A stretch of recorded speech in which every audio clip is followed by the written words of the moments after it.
Hey everybody, welcome back to Hear Our Voices. This is your host, Kay Did.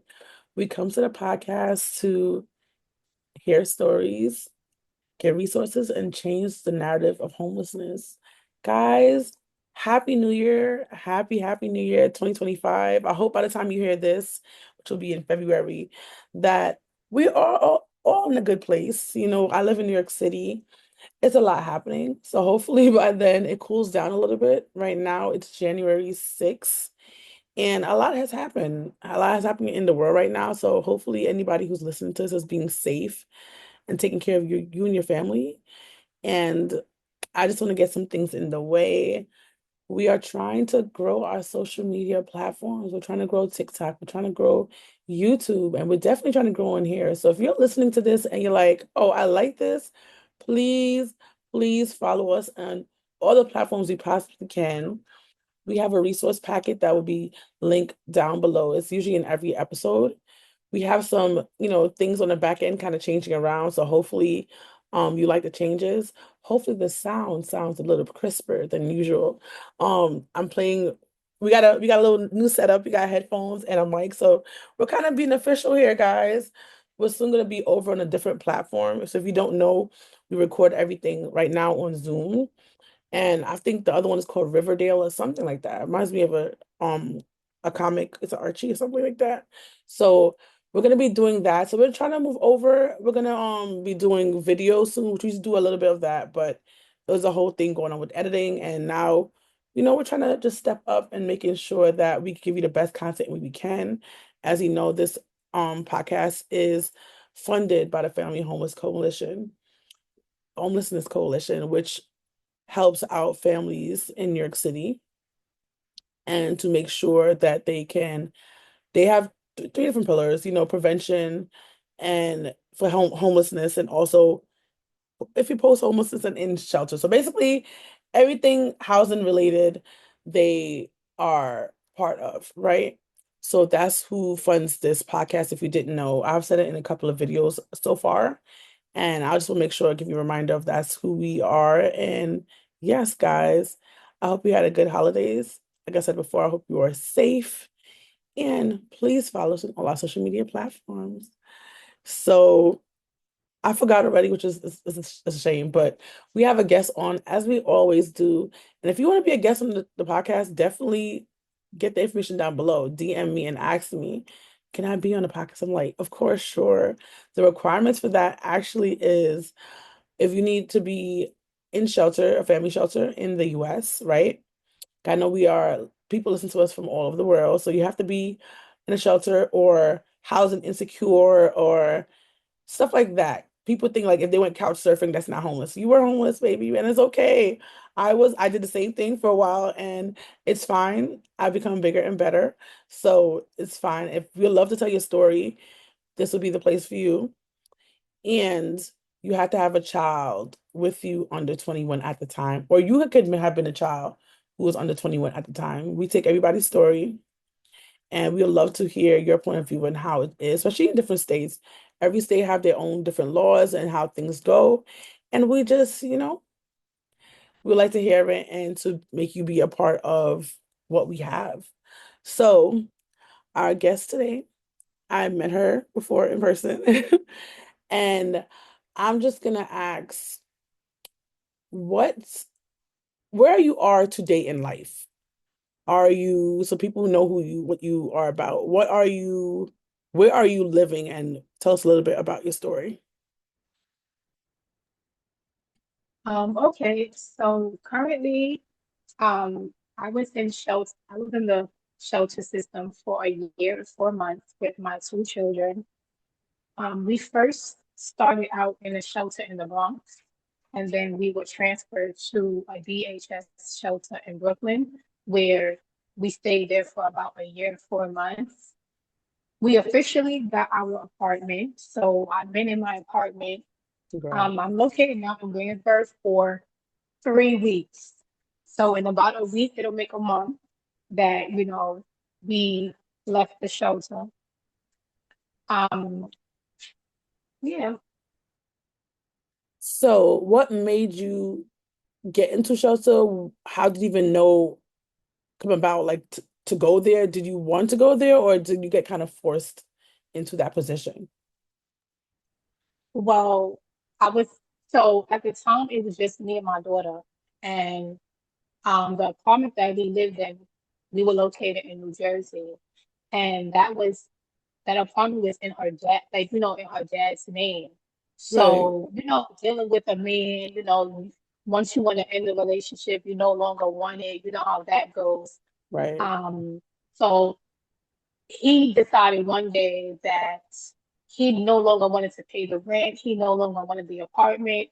He told me that he was going downstairs to the leasing people and tell them that he forfeit the lease. And that's exactly what he did. One day I woke up and the leasing lady came up to the apartment and was like, oh, he, told me what he did. And from that day, um, I made the decision, like I have to really focus on me.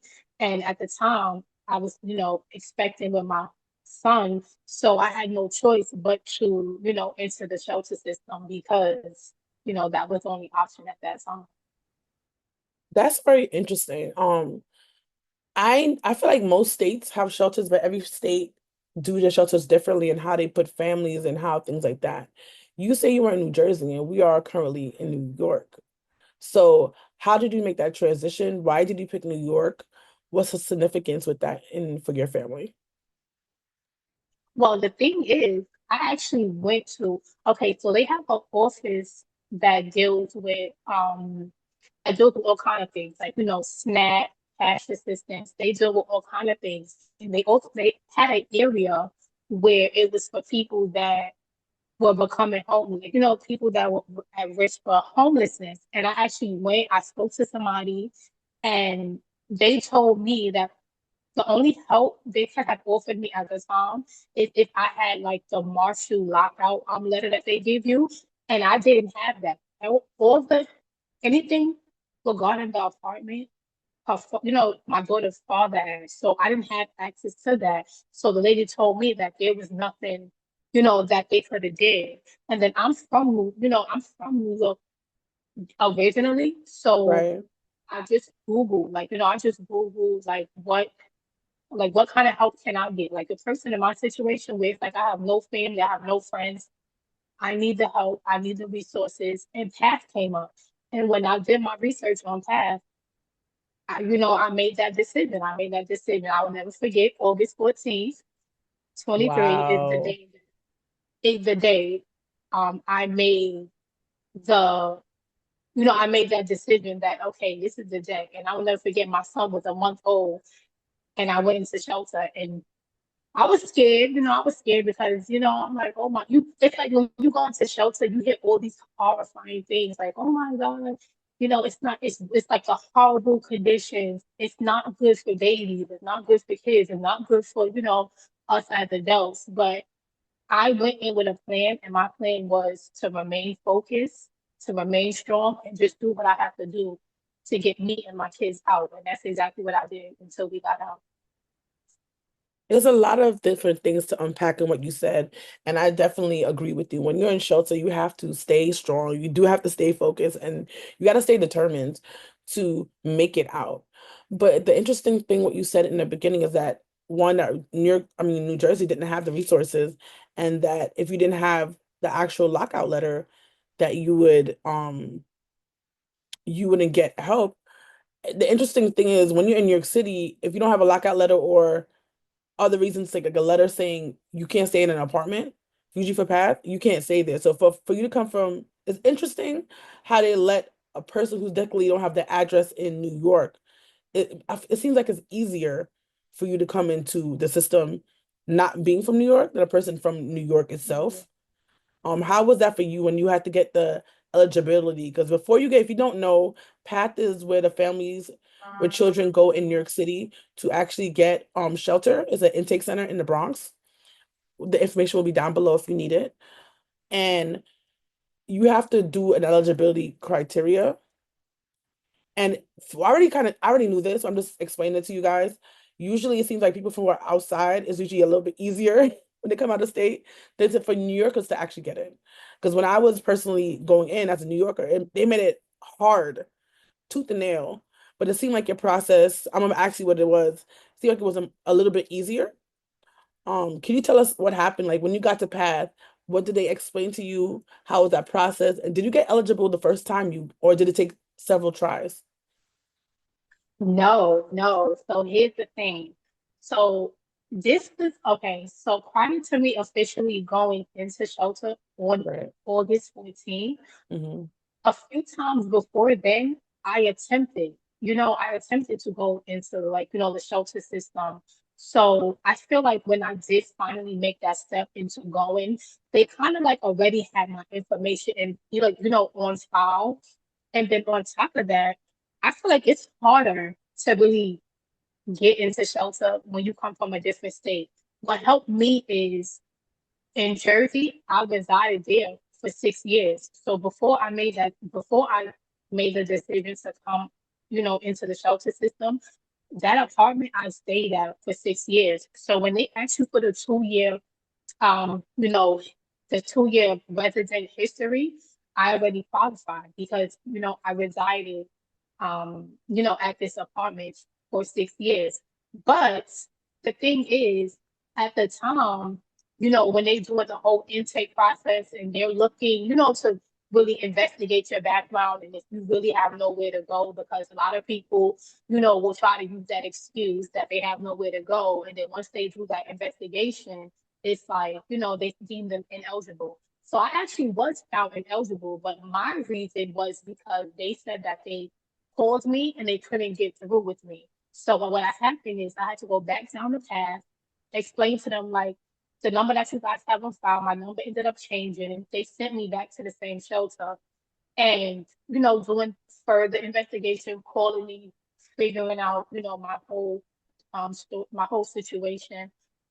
Actually, me and my daughter's father ended up getting into like a little disagreement. So I had to end up waiting for Nova, which is the DV department, to get in contact with me. And that took about like 2, 3 months prior to me, prior to me entering the shelter. Right. And then one day I will never forget on my daughter's birthday, that letter came under the door that I was found eligible. And I was so happy and so excited. And I knew from that moment that's where the journey really officially started for me. Got it. So you said before August 14th, you tried to get in the shelter. Was it New York or was it in New Jersey? So, okay, so I did try. See, the thing with Jersey is that New Jersey is not as resourceful as New York. It's So the not. first time I attempted to go into shelter with my daughter, um, mind you, I'm pregnant with, my son. So all this is happening with just me and my daughter. So when I went to Jersey and I had contacted this number, like 211, so their number is 211. They link you to all these different numbers. They ended up putting us inside of a DV type shelter thing where it was like we all had our own room, but we had to share like the common areas, which was like the living room, the kitchen, those things. And I Right. will never forget, I met up with the caseworker and I was telling her my situation. I said, I have no family, I have no nothing. Like, do they do vouchers out here? How does this work? Like going into the shelter system. And she was honest with me. She said, Miss Williams, I'm gonna be honest. We don't offer that. How New York offers the housing program, the different ones. She said we do not offer that. We don't offer no type of housing assistance. The most you can stay in a shelter is 60 days. So I knew from that moment, like I needed more than 60 days. You know what I'm saying? To be able to get on my feet the way I needed to. So I knew that Jersey was not an option. And they didn't really offer enough. So I had no choice but to come back to New York and get the help. That's so interesting. It seems honestly, you got in a much easier in New York compared to a person who lives here, to be Yeah, honest. yeah. For us, we And that's need a like lot of people don't. letters. Yeah, I'm sorry, I don't mean to cut you off, but that's a lot of things people don't realize. Like, besides New York, the other different states, they don't really offer as much as New York. New York offers so much, they do. than these other states. So it's like that's I get it now that I experienced homelessness and I went through the whole shelter experience, I understand why a lot of people from different states come to New York, but it sucks because, you know, you're coming to a new place you don't know, and you got to familiarize yourself with it. And then the scary part is not knowing if you're going to be found eligible and then what happens for you after that point, because some people get found eligible 10 times before they found eligible. So Right. it's definitely a process. Like it's definitely a process. But I thank God my process, was simple and smooth and I was able to, yeah, I got denied one time. I was able to get that fixed and yeah, I was eligible the next time. I definitely feel when you come from a different state, it's a bit easier. I could be wrong. Don't kill me in the comments.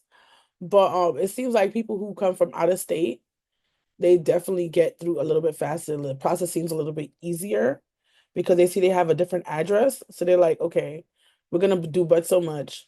But New York City, if you don't know, they will send you back to where you're from if they think they don't want to help you. I could say that because they tried to send me back to Jamaica at one point because they said, "Oh, you're a Okay. Jamaican citizen," and I'm like, "I'm not." "You're a resident." I'm like, "I'm not." I only stayed there for like 2 months. They said, "I'm like, but I work here." So it was a whole thing back and forth with that in that case because I left. I was in the shelter and I left for a little bit and I came back. So it can be a lot for people and things like that. So your Yeah, which is that. experience, And then yeah, mind you, they call. So if you say, "Hey, I'm from Florida," you can't just say, "Oh, I'm from Florida. I live at 22 Maple Street." They're calling. So whatever your story is, they're calling right there in front of you before you even make it. You know what I'm saying? Past that window to go down to the other floors to wait for your interviews and the next steps in the process. No, they're calling right then and there to verify what you say. And if they can't get through, yeah, they'll tell you, "I'm sorry. There's nothing we could do. There's nothing we could do for you until you figure out your situation." So there's people that get turned down. yeah, for sure. They definitely, if they don't get a person, or if they go to the home and they can't find anybody there, that is also a reason for them to say that to deny you, which is kind of crazy. They need to work better on the system. The system is very broken. Um, People are working on cutting it down from 2 years to at least one. I think that's how much the adults have for single people. So we're trying to get it changed down into that. So if you have anybody who's listening to this right now and is working on policy, definitely DM me because we'd love to collaborate with that. That's something we're trying to work on in general. And also the 10-day rule for families in shelter. A lot of people don't realize that they have a 10-day window of eligibility and they'll like, try to kick you out or you have to go to PATH in person.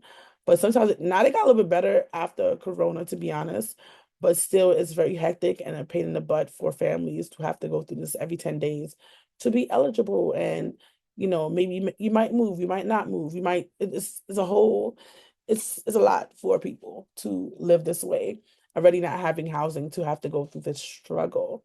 So yes. Yeah, Oh, that's so true. And then um the thing is now it's like now they don't even it's like they'll say, "Oh, 10 days," but honestly you'll probably be waiting for like a month or two, in your shelter placement before you even hear a response. And if they can't verify like your 2-year history, they will go so far as in they want letters, like they want piece of mail for every month for an entire year. So I think okay. what helped me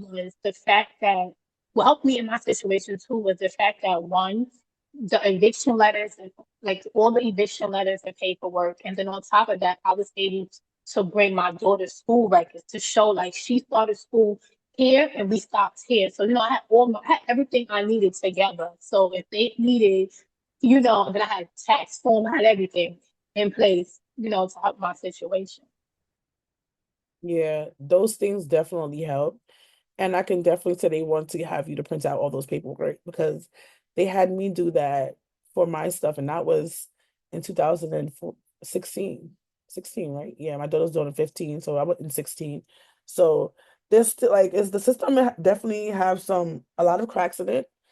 and they need to do a little bit better for that. So I think they need to change it honestly for a year. 2 years is a lot for a person. And when you're in crisis, you don't have time to be getting all these things to put together. But you have no choice, you'll do it. But it's like, why should I put myself stressful to do all of that if in the last year I was going through all this stuff trying to not go to shelter, but I end up here anyway. So I think they need to be working on that particular problem. And I think the solution for the 2 year is to make it into a 1 year to make it easier for families. I don't understand why the system honestly is breaking down into so many parts and have all different rules for the parts. I understand that the parts is broken up into singles, migrants, all these things, youth. I understand that, but to have so much different rules for so much different demographics makes no sense, and it's very confusing for people, especially if you're trying to give people help. You got to think about, what system is this? Like, this is what I do for a living. I help people get into shelter or find information for it or post shelter. So I have to literally be updated on all the different systems they have in New York City, which is a lot, more than it should be, and to remember which rule goes with which person. So I feel like the rule should be the same across the board, no matter what system you're in. So a worker like me can be able to help people in general. I don't only work with families. I specialize mostly in families because I was a person in shelter as a family. So I know the most about that.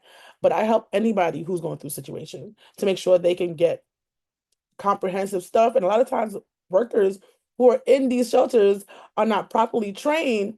So they don't know information either. So I have to give people this information to make sure that they can be successful on their journey out of shelter or going to shelter. So yes. So we was talking before the recording happened. We was talking about the caseworkers, and you could tell us your experience, and I'm gonna add my 2 cents like I did earlier, but about how the caseworkers are and how you had to deal with them and how to get out of shelter, because that could be the most frustrating part. Yes, that during your whole experience dealing with the shelter, it will probably be your caseworker. So when I first came into shelter, I spoke to one lady. She did like, the whole intake, getting, create like gathering all information. I did not see her anymore. So I went downstairs. And the good thing about the shelter that I was in was in the like so the ground floor of the shelter, that's where the housing specialist, the caseworkers, the director. So every department or everybody, whoever you was looking for, you could find them downstairs. So that was a good thing because I didn't have to really go outside, to figure out, where I needed to go. Right. Um, so when I first came in, I had one lady, she was a caseworker. The next thing I know, I never seen her again. And I was like, oh my God, what happened to, I'm gonna say Miss Charlie? And it was like, oh, she's not even working here no more. So I didn't see a caseworker. I went into shelter August. I did not see a caseworker until about October. And That's crazy. my, yes. And my caseworker, we were supposed to meet at least once a week. It started off as twice a week, but Right. then she changed it to once a week. And when I tell you there were weeks that I did not speak to her, I didn't hear from her. I would go downstairs like, hey, is my caseworker in?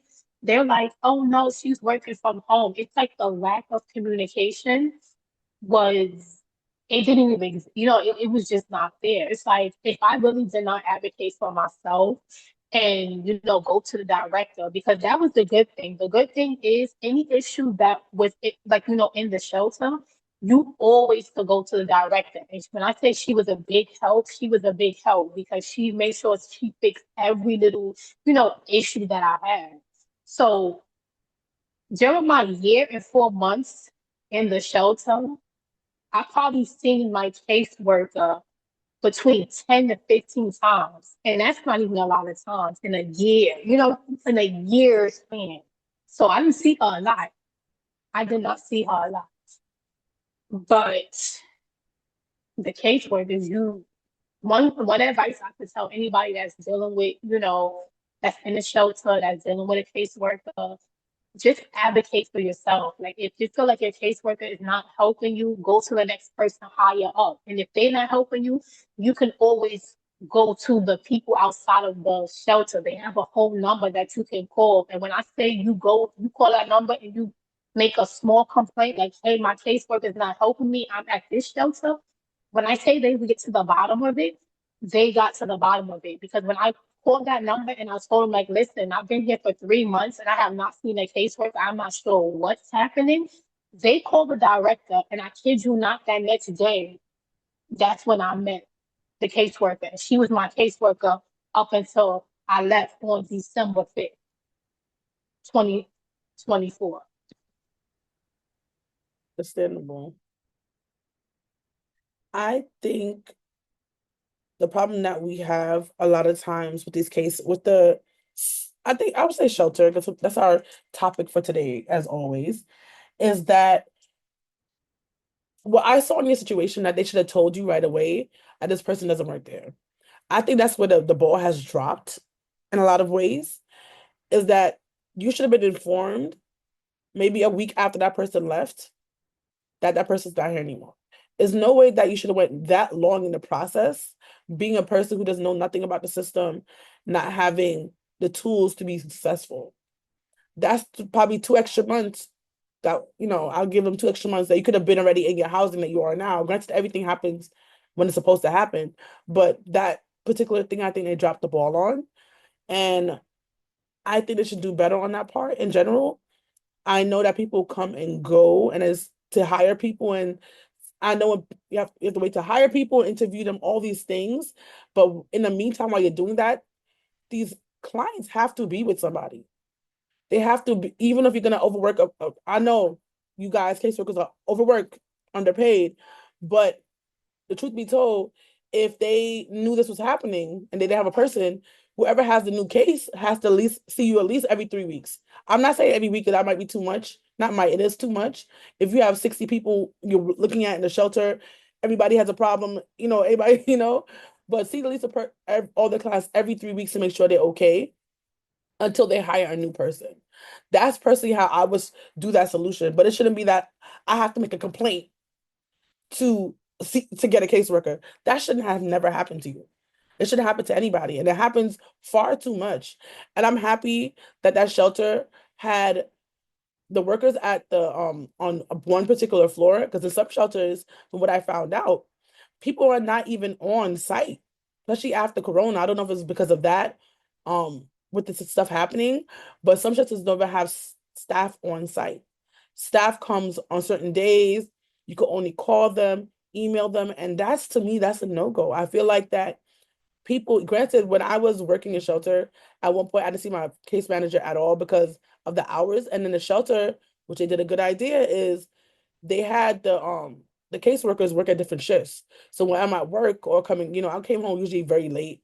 So a lot of times I have to do it on the phone or on a Saturday or something like that.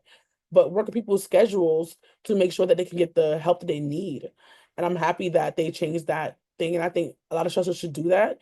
People shouldn't be leaving at 5 o'clock. And I know, yeah, I love the 9 to 5. But the truth of the matter is, when a person's in a shelter, they can be, people could be there at different times, 24 hours in that day, right? Just like how you get home after 5, people are getting in the shelter because that's their home at the moment after 5. So there should be staff there who can help them with certain paperwork to make sure that they can leave the shelter eventually. I shouldn't have to wait there and live there 5, 6 months for you to properly help me, or take off a day of work when I really don't have enough money to buy food and stuff while I'm in the shelter. So it's a lot of different stuff that I feel like they dropped the ball on in this situation and in a lot of situations in shelter. And I think that's one of them, is help getting, first of all, more case managers, training them properly to do the job that they need to do. I think that's another problem that we have. And that solution is giving more training, making sure they're up to date on things. A lot of times also things in shelter world change. I'm not saying rapidly. I feel like it slowed down after Corona, to be honest. But the point is that still things do change. And because of this, people have to be updated on the change to make sure they can inform their clients about certain things. And it should be a check and balance kind of system also. If a person shouldn't be afraid to go to I personally, I wasn't afraid. And when a caseworker wasn't working and people were quitting at my shelter, I went to the director. I was like, if y'all not working and y'all not doing your job, I need to go somewhere. And they eventually they did switch me around to a different case housing specialist because the one I had was not helping people like me, which is sad. But it is what it is, you know. So I think that's some of the things that people in the system need to work on because these are people's lives they're playing with. It's not like, you know, a game. It's not a board game. It's not Monopoly. These are people's lives. These are children's lives. And they don't want to stay there. They just want help to get out and to be able, you Mhm. know? Yeah. I definitely agree. I definitely agree because that's the one thing I could say that I appreciated was the fact that when you went downstairs in the basement, you had the case, you had caseworkers, you had the director, you had the supervisor. So if the director wasn't there, you had the supervisor. Then you had um the people that help you with like if with finding work and training. You had the housing specialist. Then they also had a lady there who was like in charge of like the pantries. So like say if your baby needed diapers or wipes, you had to go there during certain days at certain hours. So there were good like there were good things. Like my overall experience, I had more good experiences than bad experiences. The only thing that I could say that I probably didn't like during my whole experience is just the lack of knowledge that my caseworker knew. Other than that, I was completely fine. I was completely fine because I already knew like everything was gonna fall on me. Like I was the person that was gonna make sure that I got out. It was up to Right. me. Like these people, like the thing that they don't tell you is um the thing that no. The misconception that I feel like us as clients have when we go into these shelters is we feel like, oh, because we're assigned caseworkers and housing specialists and things like that, we get misinformed because we're thinking like, oh, we have these people that know about apartments and this and that, but the real reality is they're really their only job really is to push the paperwork. You understand? Making sure all the paperwork is accurate, is current, everything is correct, there's nothing missing. When I first went in, I was like, oh my God, I got housing specialist. I was so excited. I'm like, yes, I could finally start my, housing search. And I thought with my experience, I thought that the housing specialist goes out and show you apartments. No, they don't. I don't know if things change, as the pandemic. I feel like once the pandemic started, a lot of things changed with the system because I remember growing up and I would hear people, tell their stories. They would say that the housing specialist took them to go see apartments. But no, the housing specialist is telling you apply for everything. Apply for Housing Connect, apply for NYCHA, apply for all, they're telling you to apply for all these things. Right. And then by the end of it, all they're doing is just making sure, like, okay, listen, you got okay, the landlord agreed. Okay, management is here. Okay, you got something on Housing Connect. Okay. And it's just processing, they just processing really the paperwork. But Hey guys, thank you for coming back to hear our voices. Thank you for getting this far. I hope you really appreciate the information we talked about on the podcast and that it was helpful. And I hope that you can learn from her experience and come back next time to hear part two of her story and how City Feps is this and that and this and that. I don't want to give away too much, but definitely come and check us out. And we would love to have you be a part of the podcast if you would like. Come on, enjoy yourself and listen to us kind of talk about different situations and things like that. We would love to have you over on the podcast and see you next time. And all the information we talked about, we'll be having links down below. Thank you and talk to you next time.